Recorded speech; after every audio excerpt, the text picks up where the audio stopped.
Un gusto estar compartiendo de nuevo con ustedes, jóvenes. En esta oportunidad vamos a abordar el tema de las neoplasias intracraneanas. En cuanto a su origen o etiología, puede decirse que estas, al igual que muchas neoplasias, se originan de células que cambian drásticamente su código genético. Estos cambios entonces van a originar otras células que no responden a los mensajes de su medio externo y muestran signos de malignidad. Recordémonos un poquito del ciclo celular. Esto se ve en biología. Existían momentos precisos en los cuales el ciclo se interrumpía para que no se siguiera dando el crecimiento, la proliferación y diferenciación celular de manera normal. Entonces, ¿qué es lo que sucede con las células que han experimentado transformación maligna? Que estos mecanismos precisos ya no actúan y entonces siguen proliferando, creciendo y diferenciándose de manera descontrolada. Protoncogenes no son más que la versión normal de genes humanos activados que van a codificar proteínas específicas para poder llevar a cabo la replicación celular. Mientras que los oncogenes pues son protooncogenes alterados que codifican la producción en forma normal de proteínas estimulatorias de la reproducción celular. Clasificación. Por su localización, las neoplasias intracraneanas se dividen en tres categorías.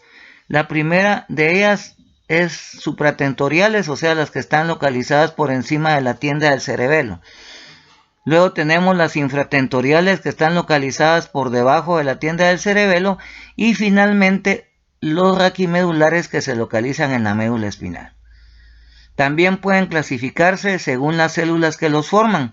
Y aquí tenemos entonces que de las células que normalmente están presentes en el sistema nervioso central, de las células gliales se derivan los siguientes tipos de tumores: astrocitos, que agrupan astrocitomas y glioblastomas; oligodendrocitos, que son precursores de los oligodendrogliomas; ependimocitos, que dan origen a los ependimomas; papilomas de los plexos coroideos, así como quistes de la coroides.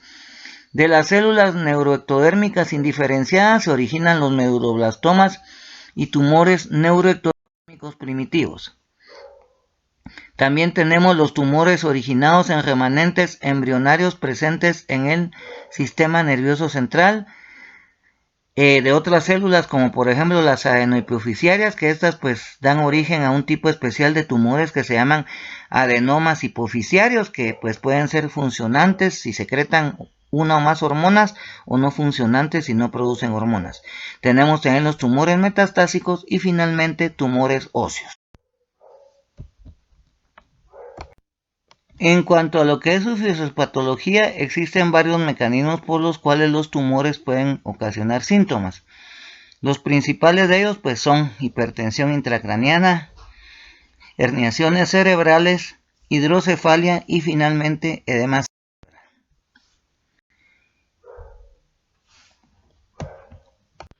En cuanto a lo que es la hipertensión intracraneana, tenemos que recordarnos que existen básicamente tres compartimentos intracraneanos, los cuales son tejido nervioso, líquido cefalorraquídeo y sangre.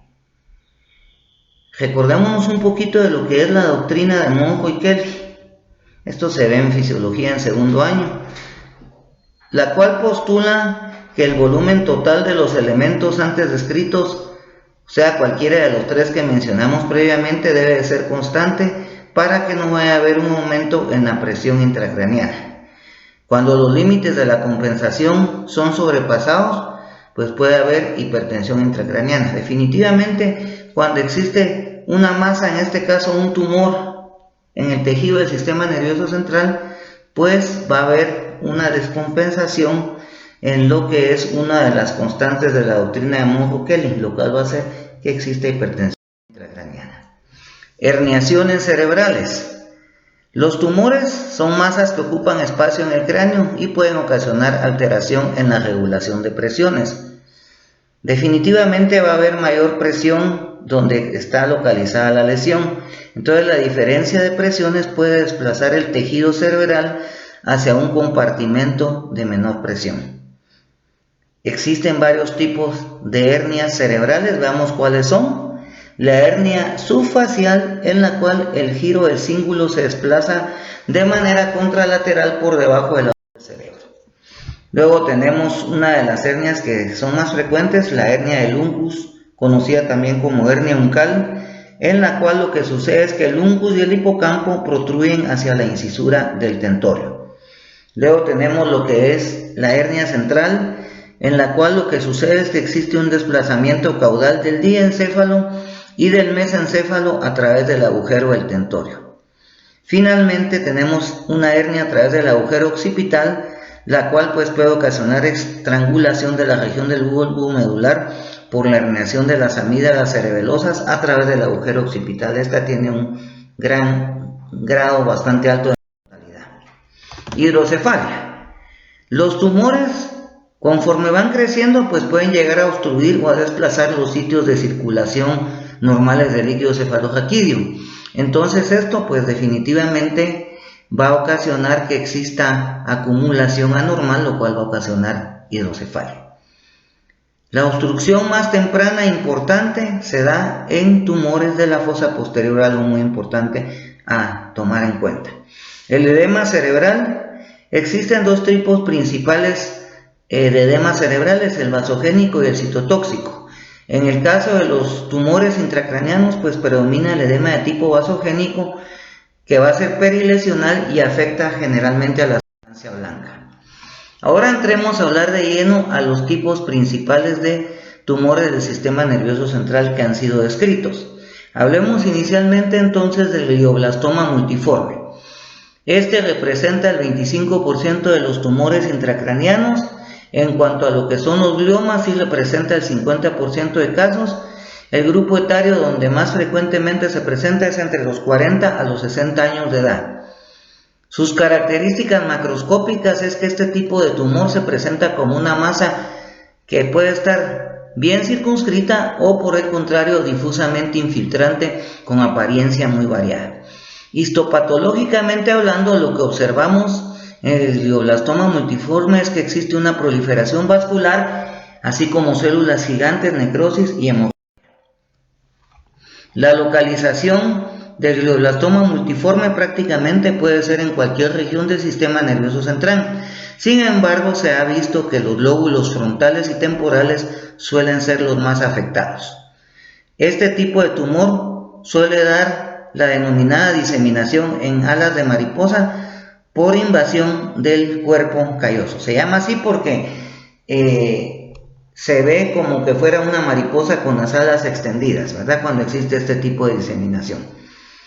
Cuando existe afectación del lóbulo temporal, puede haber invasión de los ganglios basales. La metástasis a través del líquido cefalorraquídeo y por fuera del sistema nervioso central son muy astrocitoma. Este ocupa el segundo lugar en frecuencia de los tumores intracraneanos. De nuevo, el grupo etario que más frecuentemente se ve afectado es el de 35 a 40 años. También son astrocitomas los denominados gliomas del tallo cerebral y los gliomas de los nervios, tanto ópticos y del quiasma óptico también.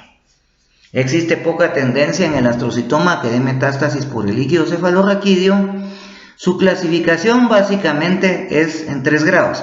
Grado 1, un astrocitoma que está bien diferenciado. El grado 2, que es un astrocitoma anaplásico. Y el grado 3, que prácticamente su morfología equivale a un glioblastoma multiforme. Oligodendroglioma. Este es poco frecuente, aproximadamente representa el 4% de los gliomas.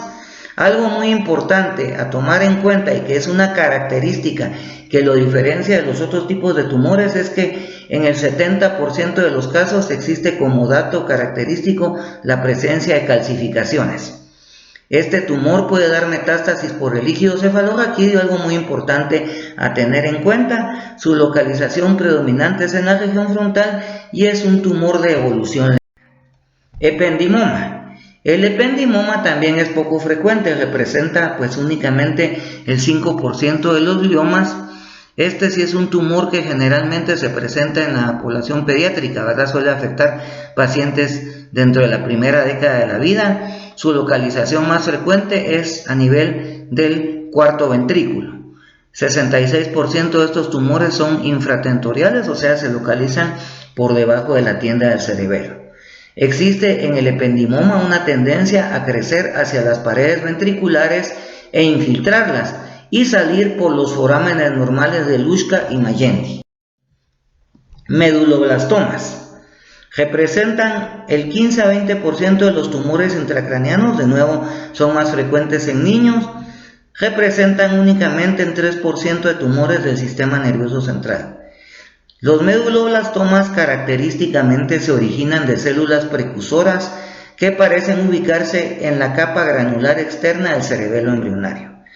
Este es un tumor de crecimiento rápido y de los que tienen una más alta tasa de malignidad en el sistema nervioso central. Es uno de los que tiene peor pronóstico entonces. El grupo etario, de nuevo, la primera década de la vida, su localización más frecuente es en el vermis del cerebelo y su metástasis puede darse a través del líquido cefalorraquídeo y raramente fuera del sistema nervioso central. Aquí vemos en esta fotografía una tomografía axial computarizada de un paciente que tiene una neoplasia intracraniana en el lóbulo frontal derecho que ejerce un efecto importante más acá. Vemos acá la neoplasia que está ocasionando compresión acá de este ventrículo lateral, entonces podría haber problemas con la circulación del líquido cefalorraquídeo que definitivamente van a ocasionar que el paciente pues tenga lo que es hidrocefalia. Acá vemos un glioblastoma multiforme con su morfología macroscópica característica de que ya fue previamente descrita, localizado en el lóbulo frontal derecho. Observen la diferencia que tiene la neoplasia con el tejido cerebral normal. Esto es un astrocitoma cerebral derecho, yo diría de gran tamaño, que ejerce una compresión del ventrículo lateral derecho. Incluso vean que existe comprensión del ventrículo lateral izquierdo. Entonces, definitivamente dentro de los datos clínicos que presentó este paciente, pues tenía el dato de una hidrocefalia bastante importante. Esto es el aspecto histopatológico de lo que son los astrocitomas. Acá vemos del lado izquierdo un astrocitoma pilocítico tanto del cerebelo como el tallo cerebral. Acá vemos un meningioma parasagital en el lóbulo frontal derecho. Vean una neoplasia de gran tamaño que está teniendo un efecto significativo de masa que comprime la línea media. Este es un meningioma cerebral. Vean el aspecto histopatológico característico que tiene esta lesión. Esto es un medulloblastoma del cerebelo y de lo que es el tallo cerebral. Vean el tamaño bastante grande. Estos son medulloblastomas subaracnoideos de lo que es la médula espinal. No hablamos de ellos, pero es importante considerar que pueden haber también tumores en esta localización anatómica. Acá tenemos un ejemplo clásico de un tumor metastásico cerebral. Acá vemos la lesión y el sitio primario del tumor pues era a nivel pulmonar. Acá vemos un astrocitoma. Acá vemos la localización in situ durante la intervención quirúrgica del mismo, y aquí vemos en este lado la imagen en la resonancia magnético nuclear. Observen, el astrocitoma tiene una vascularización bastante importante y muchas veces las neoplasias tienen la propiedad de sintetizar sus propios vasos sanguíneos para poderse nutrir adecuadamente y seguir proliferando y creciendo. Una característica que muchas neoplasias pues van a presentar.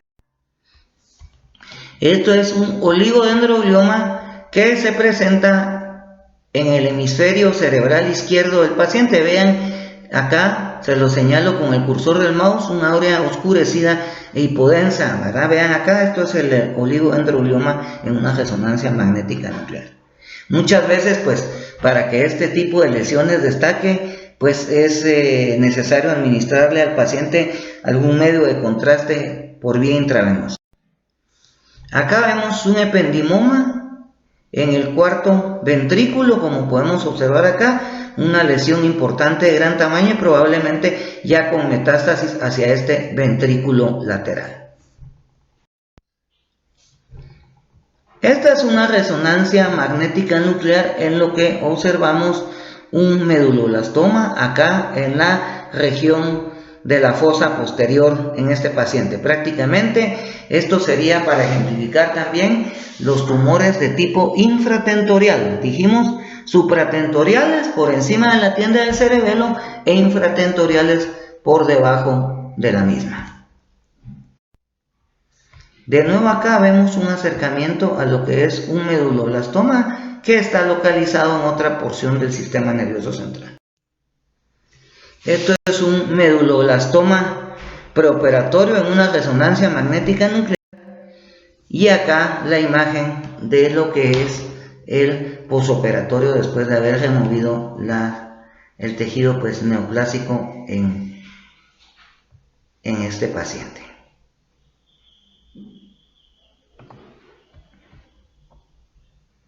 Muchísimas gracias por la atención.